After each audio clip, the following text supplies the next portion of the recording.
When God sent Moshe to Paro with a message to free the Jewish people, God said to Moshe that I will harden the heart of Paro so that he not send the Jewish people, and like this I will be able to afflict him with the plagues and increase my miracles in the land of Egypt.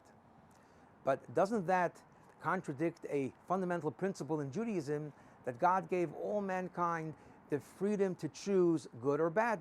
And it seems that God took away Paro's choice by hardening his heart. God influenced his choice. The commentators explain that all these years that Paro enslaved and tortured the Jewish people, that was his choice. He could have chosen not to. Now it was time for him to get punished, and therefore God hardened his heart so that he can get the 10 plagues.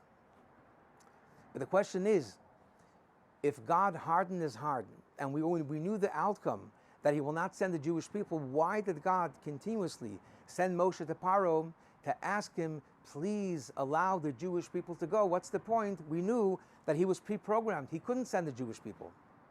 And the Rebbe once gave this beautiful explanation, that although God gave us the power to choose freely, yet this ability to choose can be weakened and compromised. If one chooses to live a lowly, immoral lifestyle, the more you live this lifestyle and it becomes part of your habit, it becomes increasingly more difficult to choose the good path. Just like an addict, unfortunately, that he gets addicted to unhealthy things, the more you get involved in this negative, engage in these negative activities, it becomes harder to stop because you are now controlled by all these negative forces.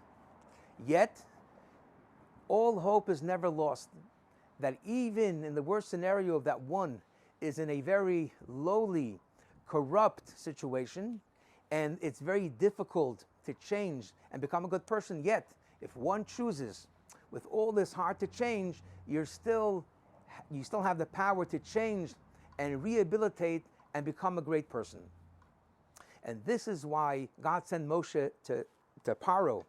Even though Paro was the epitome of a narcissist, ego, and an evil person, and it was increasingly hard for Paro to overcome his character, but yet, if Paro would have mustered his courage with all his power and choose to let the Jewish people go, he would have been able to do it. And that's the lesson of this parsha, that no matter what our situation is, God sends the little Moshe within us, begging us and telling us, return, do the right choice, you can do it, and you can live a life that you were meant to live.